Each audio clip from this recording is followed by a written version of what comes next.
Government job ఈరోజు కంప్లీట్గా వదిలేసుకొని ఈరోజు వెస్టీజ్లో పనిచేస్తా ఉన్నా.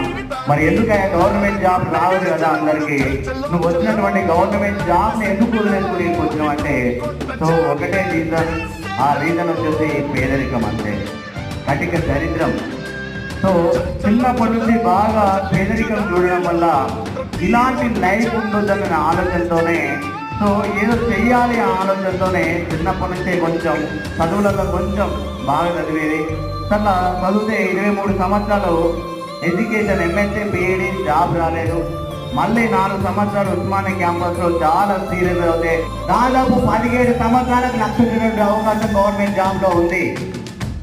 మరి 17 సంవత్సరాలకు లక్షించినటువంటి గవర్నమెంట్ జాబ్లో పనిచేయాలా? 17 నెలలకే లక్షించినటువంటి వెస్టీజ్లో పనిచేయాలా? ఎక్కడ పనిచేయాలి? నేను ఎక్కడ